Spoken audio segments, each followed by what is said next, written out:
Brett McKay here, and welcome to another edition of the Art of Manliness podcast. Have you always wanted to be an entrepreneur, but don't have an idea for a business? Or have you been sitting on a business idea for years, but have never gotten going with it? Well, after listening to this podcast, and by the end of this weekend, you can have a business started that could ultimately make you $1 million. Here to walk you through the process of becoming a near overnight entrepreneur is Noah Kagan.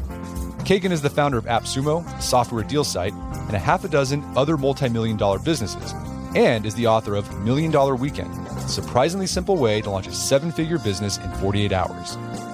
Today on the show, Noah and I first discussed the two biggest obstacles that hold people back from starting a business and how to overcome them. We then turn to the practicalities of coming up with and vetting a business idea, how to find your first customers, and how to keep growing from there. Along the way, Noah and I share insights into how we turned AppSumo and Art of Manliness, respectively, from side hustles into rewarding careers. After the show's over, check out our show notes at aom.is/$1,000,000weekend.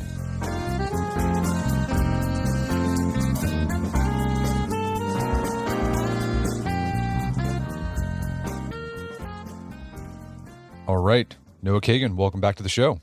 Good to be back. I missed you. Yeah, so we had you on last time. That was back in 2017, and that was episode number 315 for those who want to check that out. Short story with you is you were one of the first employees at Facebook, but then you got fired before your stock vested. So you missed out on becoming a billionaire. So that was a bummer. But the upside was you started this journey of starting multiple seven-figure businesses. And I think you got a few eight-figure businesses in there as well.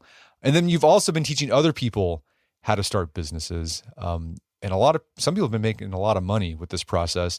And you got a new book out where you're sharing this process. It's called $1 Million Weekend, the surprisingly simple way to launch a seven-figure business in 48 hours. And I should say at the start, you have a very narrow definition of what starting a business means. Because I think sometimes some people think start a business means, coming up with a business plan, filing an LLC, designing a web page. But how you're defining it for this book in the challenge is just get 3 paying customers in 48 hours. That's what starting a business is. And I love this idea of the time constraint because I think it can really help people finally get going on something. So where did you get this idea of starting a business in a weekend? There's a guy named Jake who I was talking to this morning, and it's pretty similar to you, and I'm guessing a lot of your listeners. And Jake has 3 kids. He's got a day job. He's got a wife, and he's always dreamed of having a business and at least having the opportunity to really live how he wants to live and be a good example for his kids. And he's had the same idea for 24 months, 2 years. And he was an early reader of $1 Million Weekend, and I was able to get a chance to work with him. And in 48 hours, he changed his life. And the same thing happened for me with AppSumo.com, where I was really excited about how do I get software deals. I love software. And how do I get software deals at a discount for entrepreneurs? And what I noticed in a lot of the years before that, working for Zuckerberg and working in other businesses, was just how much time we'll give ourselves to finally do something. But if we really constrain it and we have to focus on really what matters, which is, can I solve a problem for someone that they'll be excited to give me money for? You're able to actually do that in a very short amount of time without a lot of money. Because most people like Jake, like you, Brett, like myself as well, we're busy. We don't have as much time. But most of us have a weekend available. So what's crazy is, I think a great example, AppSumo.com, I started it for around $50 in a weekend. And this is what I think most people miss out on. They want to have a lot of money, or they would like to make millions of dollars, but they never make their first dollar. And so with one $12 sale very quickly from AppSumo, fast forward 14 years, yesterday, I pulled up the numbers for the show. We did $248,163 in sales yesterday. But we started with just one sale. And that's something that when you give yourself a weekend and you limit that time and you're not trying to play business or set up social media or do, fancy things, you realize how much more you can actually do and get closer to where you want to go. So you mentioned the student you had who, spent years putting off starting a business. He wanted to do this and putting the time frame, giving him that goal of starting a business on a weekend, suddenly he's able to do it. What is holding people back from starting a business that want to start a business? Like, what have you found? Are there common excuses, fears that you see people have? Yeah. What I've noticed is that there's so much, there's Harvard MBA, there's billions of hours on YouTube, there's unlimited amounts of courses. Then how is it that everyone who's got a day job or is just coming out of college or 60 years old and wants to do a hobby that makes some money doesn't have a business yet? And what I was able to recognize through myself and literally through tens of thousands of people, was that there's two things that they're afraid of, and they don't recognize it as they're afraid of, but it's really the fear of starting and it's the fear of asking. Those are the two things that have held everyone back from getting success in business, but really in life. And most people feel like they're not ready. It's like, oh man, I need to research more. I need to go over this business model more. I need to talk to more people about it. And when you actually get going, a simple example, you have kids. It's like, hey, I'm going to teach my kid how to swim. All right, well, you have to be in the pool to swim, which is an obvious example. But people are like, no, I want to read more about how to swim. And I want to watch another YouTube video about how to swim, or I'll buy a book of it. It's like, no, let's get in the pool. And by getting in the pool is how you're going to start getting better at that. And one of the mindsets that helps people is to think of themselves as scientists. So just get going and start doing things. And by experimenting as a scientist, if it doesn't work, that's okay. At least you're doing it, and it'll lead you to a destination that you'll be surprised about, I would say. And the other one that holds people back is the fear of asking. If you don't ask, you can't get. And I've interviewed a lot of billionaires on my YouTube channel over the years. And the number one thing they all say is sales is what is the skill that's helped them become a billionaire. And what is a sale? A sale is an ask, right? And think about it. Like if you want a raise, if you want an employee, or if you want a customer, you just have to practice asking. And thank God it's a universal skill that you don't have to be tall or skinny or any physical or gender ability. It's universally available to practice and get better at both of those things of starting right away and asking. All right. So starting and asking are the biggest fears that hold people back from starting a business. And I imagine people come up with excuses to hide those fears, right? It's like, well, I got to do, like you said, I got to do more research, or I need more capital so I can develop the website, or I don't know anything about marketing. I got to come up with a marketing plan. But like really, those are probably just covering the fear of starting or the fear of just asking, for money. Of course. Yeah. Well, let's take you. And to me, what always seemed risky, Brett, and it's sad. I talked to someone yesterday, but it always seemed riskier for me to have a day job I didn't like than at least take a chance on myself. And to be clear, that doesn't mean quit your day job. Jake has a great day job that he's keeping and enjoying. And Jake actually got 5 customers. He wants to do guys' golf trips. That was his dream business. And we were able to get that going in a weekend. Now, I'd say even for like yourself, did you quit your job to start this show? I did not. So the Art of Manliness started in 2008. It was just a blog, like a text, like go to artofmanliness.com. And we still do that. We still go to artofmanliness.com. We still put out new content there. But I started when I was in law school. And, I started as a hobby, basically, something fun to do as a creative outlet. And then it started making money. Even when it was making money, I still graduated from law school and I got a job in legal research. I worked for Thomson Reuters and graduated in 2009, took the job with Thomson Reuters. And then in 2010, that's when I finally quit my day job and went full time with AOM. I think that's such a great example for people to realize. So number one, the first thing you said, and this is the part I think people get backwards in business, it's fun. Find something fun. You're like, hey, I'm going to just write articles and explore manliness and parenting and things for guys. Like, how beautiful is that? And you didn't go risk your career. And especially a lot of people have day jobs. It's like, I don't want anyone to risk that. And then you stuck with it, which is the other real important part besides getting started is how do you find ways not to quit too soon? And what I found, for me running a business, I'm still running AppSumo.com, which this year will do over $80 million. And that to me is insane because it started in a weekend. But I find that business is just the best way I've ever learned about myself and done things where I can feel good about myself. And importantly, I can actually even then create the life I want to live. Because I've been fired twice. I don't know if anybody's ever been fired out there, but getting fired made me realize like one person decided my future. And I at least wanted that option. I wanted the option where like, hey, even if I get fired, I have something else, or not, maybe I can keep, my day job and my side hustle. But you do have to get started on it so that, 14 years ago, no, I'm thanking him. So I do wonder for which one listener today is going to thank themselves for listening to this show today, taking action, and in 5 years be, way further ahead than they ever imagined. Okay. So in your book, $1 Million Weekend, you walk people through a process on how they can get a business going, up and running. You get a paying customers within 48 hours on a weekend. And some of these businesses, some people might make $1 million with their business. But I think your bigger point with this book is that you can start a business that makes a decent chunk of change that can significantly improve your life. And what that number is going to vary from person to person. And you have this idea of the freedom number that can give people a concrete goal to shoot for. So what is a freedom number and how can that help? It's one of those, I think it can be a source of motivation to get going on your business. Well, I asked Jake, I called him this morning before the show. I was like, hey, Jake, I'm going to honor Manliness. What was it for you? He's like, I think about this future where I can do this as my dream. And it's like, wow, great. Everyone can think about what is their fantasy.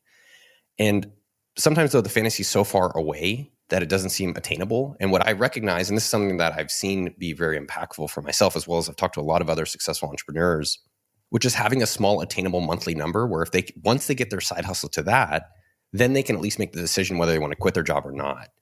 And it's the number that covers your basic necessities. So savings, food and entertainment, and then living expenses. And what people realize when they actually put this together, and you could do it right now. I'd encourage people, again, we'll talk about now, not how in a moment, but you realize like that number's a lot smaller than I thought. And then when you're actually doing the thing you want to do for a living, what I've noticed, you actually end up making a lot more money because frankly, you're enjoying it. And even if you're not, you're like, wow, I can live my life my own way. And I would say wealth and having money is really how little you can worry because you don't have to worry about some of these things I have to worry about my job, I have to worry about my boss, I have to worry about savings. And it's interesting when you start taking that power for yourself. And this freedom number, it can vary from person to person depending on their goals, right? So some people, maybe they want to quit their job completely and just all they do is rely on the income that comes from their side hustle or their business. Some people, maybe they like their day job, right? Maybe they enjoy doing whatever they do, but they just want enough money to, I don't know, pay off some debt, or they just want enough money to make a month where they can go out to eat with their family and not have to worry about, the prices on the menu. And you can find out a concrete number for that. Like I want to make $1,000 extra a month so I can do X with my life. And it might not even be that much. It's way lower. So my number was 3,000. And so I thought if I can make 3,000 a month, I can quit this job, which it was fine, but I didn't really care for it. And I've always dreamed of being an entrepreneur and being able to live remotely.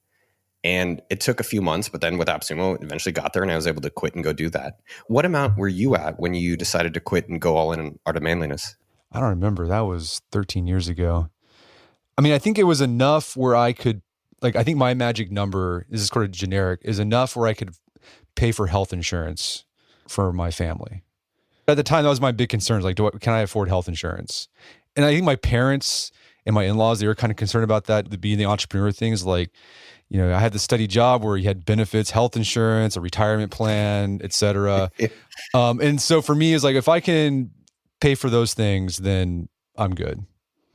Well, it was interesting, two quick stories on that. When I quit Intel, which was a horrible job, to go work at Facebook, my whole family was like, you're crazy. I can't believe you're going to go to this company, da-da-da. And Intel laid off 10,000 people a few weeks later after I moved over to Facebook. And it's just a good reality that if you are not at least creating some of your own businesses or incomes, that you're not as much control of your destiny. And even a safe company like Intel is not safe. And the other thing I was mentioning earlier is I did talk to someone recently and I felt sad that they felt that they had no ability to get started and change their future. They're like, yeah, I got this job, which this is very normal. I got a job, I've got a kid, I'm stuck here, I can't do anything about it.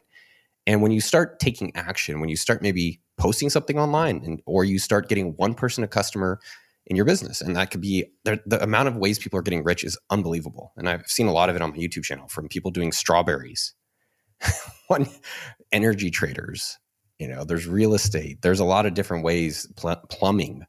And, I come from tech and I it's so exciting to realize that there's a lot out there, but you do have to get started on it today. And then you just like you and me and a lot of other people have done it, you do have to figure ways to help you stick with it so that you can get to the freedom number and then beyond that. Well, yeah, talk about that idea of getting started today. You have this mantra, it's now, not how. What do you mean by that? And how can people start living that mantra? So when let's take a business example. You want to start a dog walking business. Most people think, well, how would I start a dog walking business? I probably need to get an LLC. Then I'm going to buy a domain. Then I need to find a developer. Then I might need to get some funding, or I need someone who's technical. Oh no, there's AI. So I need to have some AI now in there. And last year I needed to put some crypto so people can pay for their dog walking in crypto. Right? So they're thinking about how to do it. But then if you actually just take the mantra of now, not how, what I'm encouraging, and this has been the number one breakthrough from the book, and we have a 1,300 person beta team that's gone through the book. This is the number one breakthrough, which is instead of giving themselves excuses and thinking about what can they do right now to move themselves forward? And so with the dog walking app, you can literally text, call, WhatsApp, DM 3 people and say, hey, I'm thinking about a dog walking app. Can I walk your dog today? And then people are like, really? It's that easy? I'm like, yeah, that's the whole point. That's exactly how so many of literally billion-dollar companies, just like Airbnb started by them sending an email to a conference that they were attending saying, we're renting out a couch. Does anyone want to pay $150 for it? Right away, right now. And so acting in the now is preventing you from getting the fear ahead of you. Because you just get going, fear has to catch up. Just go and get started. And by doing that, by putting out that, like what you did, you got started, you put out the first blog post. That builds confidence. Yeah. Okay, so have a bias towards action. Just quit thinking too much. Just start working. You'll figure things out as you go. And what's great about doing things now is you actually get information because you see what happens. And that can actually help you refine and actually come up with your business plan after the fact. And it's more useful, I feel like, because it's concrete data. 100%. I mean, it's like sitting on the sidelines trying to figure it out. But if you just go do it, you actually know it. Like take Jake, who we talked about earlier. Jake's had the same idea about doing golf trips for guys for 2 years. But until he literally called someone right away when he did the $1 Million Weekend Challenge, he just did it right now. And the person said, sure. And we can, get into that a little bit later, but it was like, just because he got going, then guess what? That gave him confidence to be like, maybe I can ask another person right now. And in a weekend, he had 5 paying customers for his golf trip, which he took 2 years not being ready for. Yeah. Okay. So the next part is overcoming the fear of asking. And you talk about developing your asking muscle. How do you develop your asking muscle? Yeah, I was mentioning earlier, I got to interview John Paul DeJoria. He did Patron Tequila and Paul Mitchell Hair Care. And he said sales is the number one skill people can get better at. And that is what's helped him become a billionaire. And you start realizing that everything in life is communication. Everything in life is sales. Everything in life really ultimately is an ask. So you want a wife, you probably have to ask someone out. You want a relationship. You want an employee. You want a raise. And in business, if you want a customer or if you want a viewer or a listener, you have to ask. And when you don't ask, you don't get. You just get whatever you're getting. And what I've noticed is that the fear of the ask is temporary, but the upside of these asks is really unlimited. People think of asking as a negative. You think of it as a positive, right? Okay, maybe this rejection is leading me to somewhere positive. It's leading me to learning. It's leading me to some outcome that I can get to. Whereas most times people never ask at all, or if they ask once, they get rejected and they stop. And you just start realizing that if you can do that in light, silly ways, then when you start doing it in ways that maybe matter more to you and you've already practiced it as a skill, the success that you can have is amazing. So I always talk about the coffee challenge. And this has become, I would say worldwide famous, where it's a very simple, easy way to develop your ask muscle. And all you do is next time you buy coffee, or if you buy a taco, or if you're at a restaurant, you just ask for a 10% discount. And a lot of times they'll say, why? If you want to make it really hard, say nothing. But if you want to say, hey, Noah Kagan, I'm following this 48-hour business challenge, $1 Million Weekend, told me I need to do it. And then they're going to reject you most of the time. Once in a while, you get a discount. And the point is not to get the discount. The point is to actually get the rejection. And let me just actually pull this up. There was a guy who just did it. I always ask the same question afterwards. I said, what did you learn about yourself from the rejection? And his name is Stetson. He just texted me Monday. He said, I overthink things. I ran through every scenario in my head before actually taking. And I'm actually good in these awkward situations until it comes time to ask for something. Then I get weird. And ultimately, he realized it didn't kill me. And that's the whole power of the coffee challenge, is that you do it in a kind of silly way. Whether you're a sales pro, then do it. Or whether you've never asked for anything, then do it. And if you can just commit to going and doing that, you start realizing, whoa, it's never as scary as it seems. And that's true for a lot of this business stuff. It should be fun, like you said with your post. And these things aren't as scary, but you do have to get started. Then you do have to ask people for things in business. Okay. So you got to overcome your fear of starting, overcome your fear of asking. That'll do a lot for you to actually get going with your business. But let's say someone's out there and they say, I really want to start a business, but I don't have any ideas. Or maybe they have an idea and they don't know if it's a good one. So, how do people usually go wrong with coming up with business ideas? For business ideas, the book literally starts with frequently made excuses. And the first 1 and 2 is I have no ideas or I have too many ideas. So I'm going to give you 3 ideas in 3 minutes in 3 ways. And then I'll give you even one more that people can do right now, not how. So number 1, solve your own problem. So break your day down into morning, afternoon, and night, and just think what's bothering you or what could have been better. So for me, in my morning, every morning now, I'm looking at this painting that's been on my ground for 2 months. And I'm just like, I've got other things going on. And I was like, it's so annoying. Or for lunch, my girlfriend and I are working and it'd be really nice to have food delivery. And so it's like, that's kind of interesting. Number 2, look at your credit card bill. This is a classic, I would say. Look at what you're spending money on or look at what you're, not spending as much money on. And those are both opportunities. Most problems you're facing in your life are business opportunities for yourself and for someone else. And lastly, look at what you're avoiding. So I was looking at what's been on my to-do list for a long time. Again, what you're not doing is something else that probably others aren't doing too that are a business. And I'll give it a now, not how example of asking that people can do again right now. Text a friend. Hey, I'm trying to come up with some business ideas. You know me. What is the kind of business you think I could start and be good at?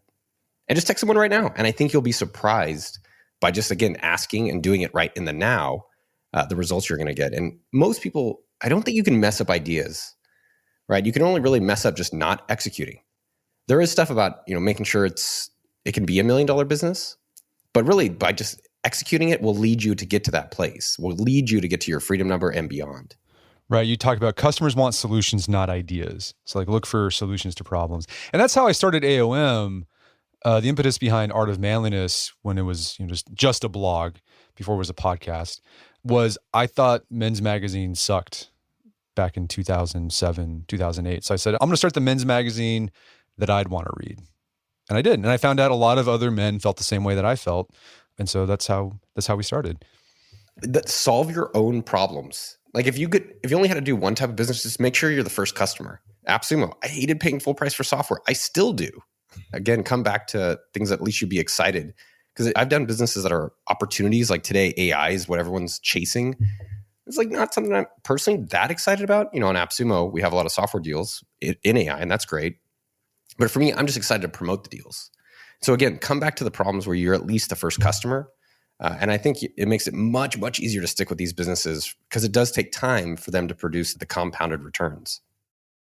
We're going to take a quick break for a word from our sponsors.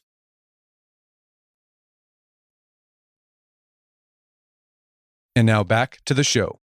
Okay, how do you actually figure out so let's say you settled on an idea or a solution. You settled on a solution to a problem you're going to solve. How do you know if it's actually going to make money?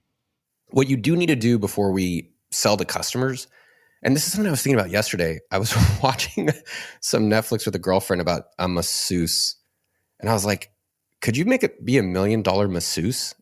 And before you jump into, let's say you're excited to do physical therapy, okay, well, how would it actually be $1 million business? And so you've got to make sure you're not running really, really fast in the wrong direction. How many people, how is the market trending in this area? So let's take AppSumo, for instance, or physical therapy. AppSumo and software 10 years ago when I started it, you could see that the graph was trending up. And I was just in a great wave. And so just being mindful of that. Same with physical therapy. Is that trending up? You can go and Google Trends, look over 5 years. Is it flat? Is it up or down? Because what you're aiming for is markets that are going to get bigger and bigger and bigger, and you just get a slice of it. As well, what does the business model look for therapy? So if you're doing one-off massages at home at $140, cool, that's $140. But to make $1 million, what is that? Let me do the math. That's 7,000 massages, 7,142. That's going to take you a while. Right. Okay, well, if I did it that way, I probably need to change some things out. And so before you, again, try to validate the business, making sure people want it, at least 3 customers in 48 hours, I would definitely recommend looking at what would it take to make $1 million for yourself, just to get an understanding of it. And again, all this stuff should be quick and fast and not as a distraction from actually focusing on the business and the problems you're solving. Now, to your original thing, Brett, which was how do you validate it? There's 3 ways I tell people to validate. One is pre-ordering. So that's asking, and this is the best way because it's the most active. And this is the best example of this is Elon Musk with Cybertruck or Model 3. People deposited 6 years ago for Model 3 and for Cybertruck. Model 3 was 10 years from when he delivered. And this is also the same with events. Every event you ever bought, you pre-order it. You buy a ticket, you go to the event. And have they ever canceled events? Yes. And if you're trying to get pre-orders for your idea and no one wants it, awesome. You didn't build a website. You didn't go to Alibaba or China to make the product. You didn't waste a lot of time to find out something no one wanted. And then you could learn from that. And that's the beauty of this. The other two methods that I think can be good, but aren't as direct, that's why I don't always encourage them, is marketplaces. So when I started AppSumo.com, I posted it on Reddit. I said, hey, there's this product called Imgur. I got a discount on it because I cold emailed the founder. And there's a marketplace of people looking to spend money or that are excited about things. And you could post it on, there. You could post it on Indie Hackers. You can post it on Etsy, Nextdoor, wherever it is, Facebook Marketplace, Craigslist, wherever it is worldwide, places where people are raising their hand to spend money. And then lastly, to get customers, you can try landing pages and ads. So that's been a common one people talk about, I would say, but I think that's my least favorite. Actually, I know it's my least favorite because then you have to learn about how to do a landing page. Then you have to set up an ad. Then you have to spend money. Then you have to wait for results. And that is fine. I think that's okay. But again, you can do it a lot quicker and cheaper. And that's what I've found to be more effective than having to wait, which happens in some of these other two approaches. I was just thinking about some of the little businesses that I've started throughout my life. I forgot I did this. And I did the whole act, now, not how, and I validated it really quickly, didn't spend any money. And I used marketplaces, kind of, we would call them primitive marketplaces. So when I was in college, I lived in Mexico for a few years, so I could speak Spanish fluently. So when I got back and I was in college, I offered tutoring services. And so I just created like a crappy flyer for like Spanish tutoring service. I think I charged $25 an hour, like $20 an hour. This was 2005, so that was a lot of money back then. And I just posted it on the bulletin board in the foreign language department at University of Oklahoma. And within a week, I think I had 5 clients. I had 5 customers who called me and said they wanted Spanish tutoring. So I was making, what was that, $100 a week extra? That was pretty dope when you're a broke college student. I was making 100, and I was only spending 5 hours a week. So that was a success. I validated that one really quickly. The other business idea I had when I was in law school. So this was 2005. And so this was a period where iPhones weren't really a thing yet. I don't even think the iPhone was created in 2005, but people had iPods. And so people also had CD collections that they had accumulated for years. So I had the idea I would help people transfer their CD collection to their new iPod. And so I created these flyers and I put them out everywhere. I didn't get any calls on that one. So I gave up after a couple weeks on that one. But I thought that was a cool idea. I love it, man. Wow, that's awesome. The most successful people I personally admire and have seen have also tried the most things, right? And by doing it, you start recognizing, okay, I'm doing this. This isn't working, but I'm learning something. And this isn't working, but I'm learning something. And then for me, same as you, I've tried, I had a ninjacard.com website where I did discount cards for college students. And then I had a blog called freecalls2.com, which was voice over IP phone calls on the internet. And they may seem silly, right? And most businesses start as hobbies. And so it's good, start a hobby and stick with the hobby. And then each of these things we learn from that have led us to eventually, I'm sure there's subtle pieces of all these projects that led you to where Art of Manliness is. And same thing with me and getting to where AppSumo is today. No, for sure. Okay, so validating. So what do you think? What's the most effective way? What's the way you like to validate or find customers? Pre-ordering. Yeah, just ask. And that can be, that's easy, just texting people. You text 3 people. Here's this thing I'm going to offer. It's $50. Can I send you my Venmo? And that's it. So let me maybe provide some frameworks to make it even easier for people that are thinking like, hey, most people have an idea. Even my brother. I love my brother. He's a doctor. I was telling my girlfriend this morning, he had this idea for ultra endurance powder. So he's a doctor and he created this powder for himself for when he went on long bike rides. And again, he just solved his own problem. And most people are like, well, that's not a business. It's like, actually, that's exactly what a business is. And what I'd recommend to him is what I'd recommend for people out there is, I call it listen, options, and transition. So how do you actually communicate with people? And by the way, remember we talked about starting and asking? Now it comes into play in a fun way where you can actually get paid for it. So for him, you can text and stuff. I like calls and whatever's real time, because when you post on social media or you post in the marketplaces, you're kind of waiting. Now, when you're asking someone for some like, ultra endurance sports powder, you don't have to make it this big. Will you buy from me? Because that's kind of, I don't know, that's a little scary at times, especially if you're not experienced. But you can call any of your friends up and ask for feedback. Like people ask for feedback all the time. Hey, I'm working on a book. Hey, have you gone to that restaurant? Hey, I got this idea. Hey, I want to do this to my room. What do you think? And so you call and listen. So you call up a friend and say, hey, I'm working on this business idea about powder. And you call people, by the way, so call people that you think would actually be interested in this.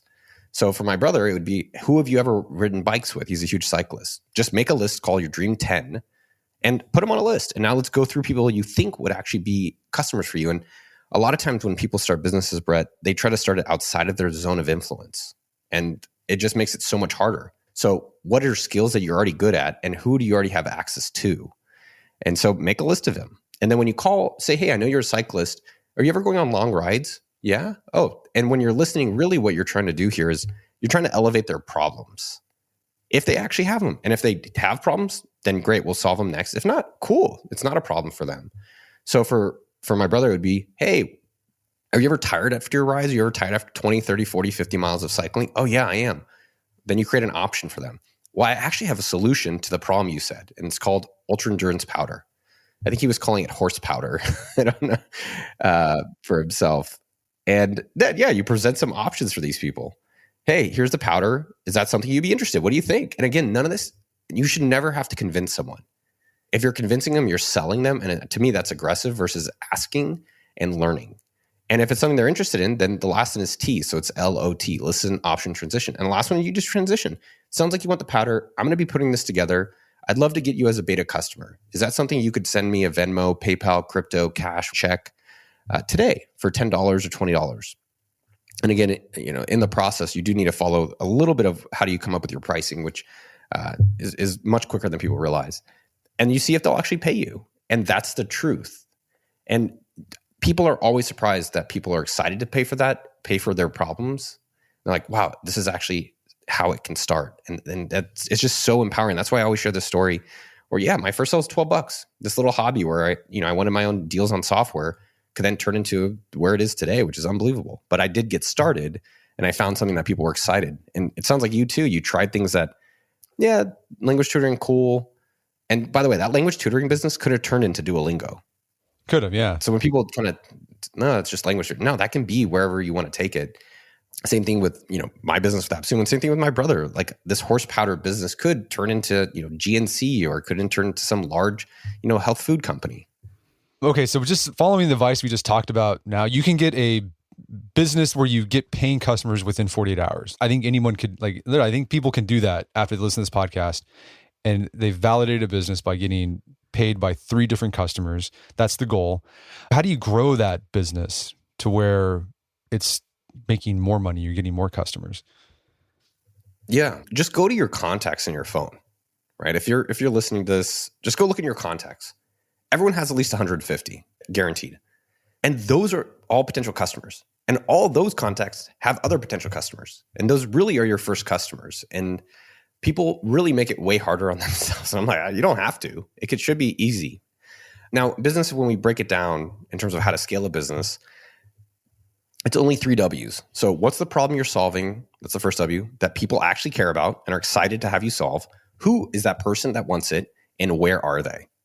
That's it. And again, it doesn't have to be hard. And so what I always recommend, and this is something that it's really tough for people, is whatever you did to get your first 3, just keep doing that exact same thing. So keep doing more of what's working. And then ask those 3 for referrals. Because again, people, how do I do my ads? How do I do affiliate? How do I do content creation? I don't even want to be on social media. Don't do any of it. Jake, I don't know if he even has social media, the golf trips guy, but he does golf with people. And so he asks those people to be his customers. And then he asks those people for one person to come on the golf trip. And that is how we got going. And literally you can do more of that to keep growing the business before you even try to do a bunch of other things. Now, if you are saying, hey, I've literally maxed out everyone in my network, which no one ever has, I promise that. What I do recommend is a growth machine. And so how you can approach a growth machine is you're going to, number one, do things in public. Because what I found is that by just putting myself out there for the past 24 years, it's just been an awesome way to meet people like yourself, Brett. It's just been fun. And again, whether you want to have a big business now or later, having yourself in public, having emails so you can actually communicate with your audience is insurance. So if one day your boss fires you, or one day you're like, actually, I have a thing I've been building, I want to communicate with people. Having an email list that you can contact people. I use SendFox, but there's MailChimp, ConvertKit. There's a lot of options today. Creating content, being public, and having that audience communication, I would say, is essential. Now, in terms of the growth machine for scale, the way I've always done it at AppSumo, at Mint, at my YouTube channel, even what I'm doing in the book, is you work backwards from a goal of what you want to accomplish, and you make a list of all the different things that ways you think, where are these customers that I'm looking for? Are they on Facebook ads? Are they in social media? Is it wholesale? And I make a list and I prioritize it based on the impact I think I can have in terms of sales expected from those channels. And then I literally take the top 3 and I experiment with that for a month, going back to experiments. And I see if any of those 3, what I expected and how they actually performed. And then I just double down the one that works. And people are like, no, I can't, it's got to be harder. It's like, literally, that's AppSumo today, millions of buyers a month, $80 million plus. And it's the same formula that's worked over and over in all these other businesses. Okay. So yeah, your channel, it could be LinkedIn. Imagine business oriented managerial type. Like if you're doing business to business type business, that's where you'd probably want to be. You could do Instagram, and all these channels have their pros and cons, and you have to find the one that you like doing. I guess you settled on YouTube. That's what you like to do. Yeah. I mean, you ultimately have to promote the business where your customers are, and your best marketing is happy customers. So that's, again, I think people want a lot of, silver bullet magic. Like, oh, okay, but there's a Facebook ad thing that I can do. And it's like, yes, that can work. But just because it works for one company doesn't mean it's going to work for another. And if you just do more of the basics, like almost every entrepreneur I meet that's their business isn't growing, I said, what did you do to get your business growing? I used to message people one by one. How often are you doing that today? I'm not doing it. Just go back and do that. And that is 9 times out of 10, the thing that I've seen hold people back from scaling their business. And yes, there are other things that you can experiment with and you can get those things, but do more of what already is working. And then the value that we call at AppSumo is called test and invest. So test these other new channels. And I can give you an example. We tested last year sponsoring video creators to promote AppSumo and make content about software for entrepreneurs. And we just tested it. We paid someone $1,000. I don't remember even who the first person was. And the return, meaning the amount of people that came in and spent money on AppSumo from that, was we made our money back the same week. And so fast forward a year later, we tested that. It worked. Now there's 5 people recruiting and building out our video ambassador program. But you can look at it on Facebook ads. Our Facebook ads don't make us almost any money. And that's okay too. But again, do the basics really well, make sure your customers are happy, get referrals from your customers, and then try out other platforms. And what works for someone, maybe it's LinkedIn. LinkedIn doesn't do much for me. Instagram, TikTok doesn't do much for me. But I found that YouTube and my email list is really my bread and butter. So I focus on that for my personal. Yeah. And in this process, you're big on collecting emails because you own your emails as opposed to having your whole platform be on social media where you're at the mercy of some corporation's algorithm. I mean, they can change it and then your reach goes down. So email's stable. It's direct. You can control it. And that's going to be your biggest sales funnel, probably. Let me share a crazy story literally from last week, Brett. It was sad, but also a great reminder. So I have 1 million subs on YouTube and we were able to do it in 2 years. And I posted a video and most of my videos get 1 million views. And we posted a video that has, as of today, I have to pull it up, but I think it's at 10,000 views. Right? Which is, that's not good. Right. Let me see this video. 12,066. So think about that. I've, spent 2 years, a lot of content, a lot of people, most videos to get 1 million. And that's a great reminder that I'm not in control of communication with my audience. YouTube is. And I have to create a content that serves them and not me or my customers. And email is the best direct line to your audience, and ideally audience that can become customers. AppSumo does about half of our $80 million a year via email. So for people that are out there, they're like, oh crap, yeah, maybe I'm doing lawn care, I should have an email. Maybe I'm an accountant or a tax person, I should do email. Maybe I'm thinking of doing a business in the future. Yes, you should get an email list. And so let me just give people, if you want to get 100 subscribers, let me just give you a few things that you can do right now. So number one, you don't even need an email service. You can just use Gmail. That's literally how I started AppSumo. I used my Gmail to send people their codes for the software. And so you don't have to even use the service. Number two, you need to make something that people actually want to receive. Like, I don't know about you, Brett, but when my girlfriend emails me, I always open it. And so if you're going to have an email list, you need to have something that people are actually excited, like your content. It's been high quality content for, 15 years? 16 How long years. have you been doing it? 16 years, yeah. And so you're creating high quality content. So think about what is it, and it doesn't need to be every day or every week, it could be monthly, that people are excited to read. So is the thing you're sending actually good? It all comes back to that. Like, you make a good product, all the marketing is easy. And most people think they have marketing problems when they really have business problems, meaning you have to make stuff that people are excited about. The 3 ways that you can grow your email list. Number one, here's a stupid way. Just update your email signature. If you're emailing people, just put your email signature in there. Second way, we talked about the Dream 10, which is if you open your contacts in your phone, you go on LinkedIn, you go on Instagram, you go on WhatsApp, you go wherever. Just go look, who are people that you think should be hearing about you? Let me give you a recent example. I wanted to prove $1 Million Weekend. So I asked the audience what business I should start, and I didn't want to use my email list or any social media. That was part of the challenge. And they said I should start a software company. I was like, okay, I'm pretty comfortable with that. And so one of the problems I noticed with my credit card bill was DocuSign. You ever use DocuSign or HelloSign? Yeah. I just hate paying for it because I don't use it very often, and I only need to use it once in a while. So I was like, that's kind of an interesting one. So I went through the whole process, and what I did to find my Dream 10 was I went to my Gmail and I searched anyone who in the past 5 years who emailed me a DocuSign. I just looked who's an ideal person because they're using a competitor. And if I hate it, maybe they do too. And I put that on a list and I contacted them. And that's how I was able to get about 3,000 sales in 48 hours. And then I'd say the last one, this was a good reminder. It's called lead magnets. And again, I think people make this stuff so ominous and complicated. Those 2 things we said about your Dream 10 or Dream 100 and your update your email signature, that alone can get you 100 subscribers. What a lead magnet is, and I'll just give you an example. I posted on LinkedIn, hey, here's how I do my planning for my goal setting for 2024. If you're interested in my goal planning, go to noahkagan.com, join the newsletter, and I'll send it out to you. And all I did was then share via my newsletter how I do my yearly goal setting. That's it. It doesn't have to be something super complicated. And that worked really, really well. I think we doubled the amount of people that normally join just by having something that they were excited to get from my newsletter, not some crappy PDF that's like, here's 5 ways to have a better life. That was my first lead magnet when I started AOM in 2008. It was a PDF. It was a guide to being a gentleman, and it was so crappily done. I had no design skills, and I was just making this thing in Microsoft Paint. It was bad, but I'm sure it at the worked. time that was pretty good. How did it work? Yeah, it worked well. I mean, I got a ton of email subscribers from it, and I also used to get RSS subscribers because RSS was a thing. So I would include a link in the RSS footer feed. So, do you think people know RSS? I still use RSS. I love it. I use Feedly. How do you read RSS? Feedly. That's what I use. Oh, do you really? Wow, I use Pocket mostly for the articles. Or Pocket's, I guess Twitter. Yeah, I like Pocket. Pocket's hit or miss.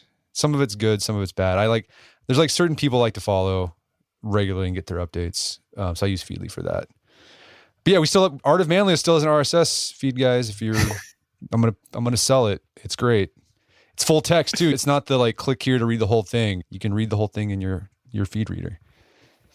One of the things we kind of said before the show even got going is you get started, you get asking, and you stick with it.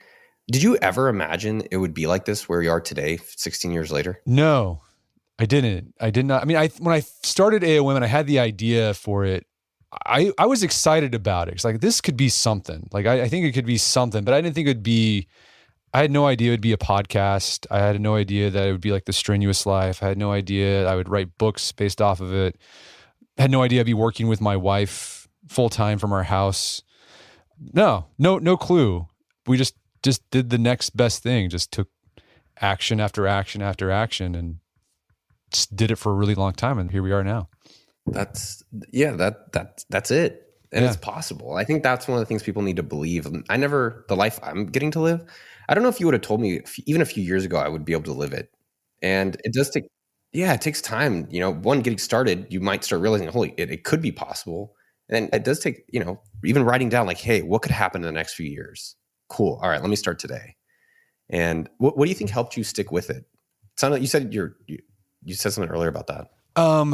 I think both my wife and I have a personality that's sort of a stick to it disposition. We're workhorses. Like we'll just keep going and going and going. And I think it also helps that we enjoy it. I enjoyed it at the start 16 years ago, and I'm still enjoying it today. But I mean, I think, in every job, even if you have a dream job, there's going to be things that you don't enjoy. It's like, it's a job, right? And Kate and I, we still hit walls occasionally. We get burned out, but then, we just keep going, and then we get back to enjoying it again. So I think the fact that we love the work we do goes a long way. But then also you have to just experiencing those bits of success on the regular helps out a lot. Setting goals, achieving them, that helps out a lot. And then just getting the feedback that we've gotten over the years from our readers and listeners, saying how an article helped them with, it could be like a small thing in their life. Or some people, we've gotten like wedding invitations from dudes who were like, I read this article about how I need to stop hanging out with women and start dating them. And I started asking women on dates, and now I'm getting married. Here's an invite. I'm like, wow, that's crazy. And what's crazy about doing it for this long, it's been really rewarding, is we've been doing it long enough where there are guys who started reading us when they were like 16. They're now 32 years old, and they've got kids, they're married, they've got a job. And we get letters from these guys saying, I started reading you when I was 16, and like you had content that helped me with like different stages of my development into adulthood. Like you helped me learn how to tie a tie for a dance. You helped me, how to ask a woman out on a date, and you helped me with parenting advice. And that's really super rewarding.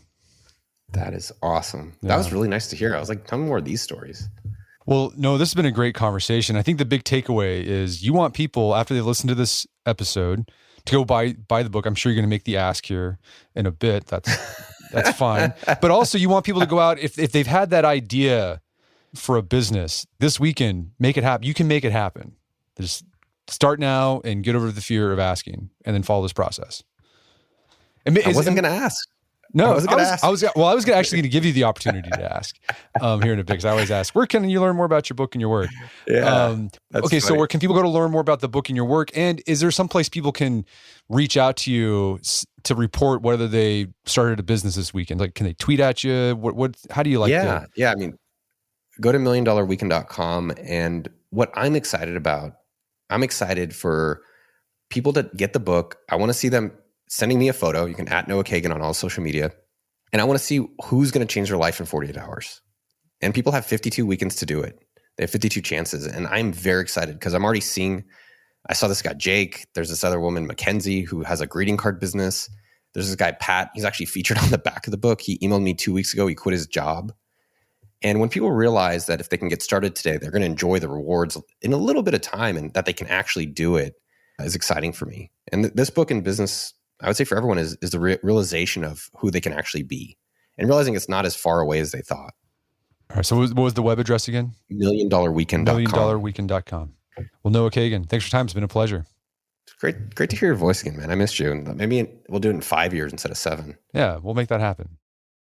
My guest today was Noah Kagan. He's the author of the book $1 Million Weekend. It's available on Amazon.com and bookstores everywhere. You can find more information about his work in the book at his website, noahkagan.com. Also, check out our show notes at aom.is/$1 Million Weekend, where you find links to resources where we delve deeper into this topic.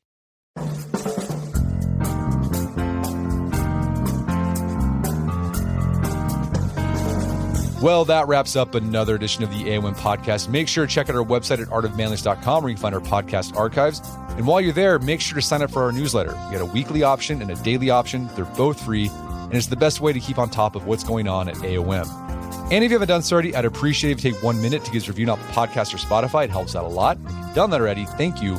Please consider sharing the show with a friend or family member who you think we get something out of it.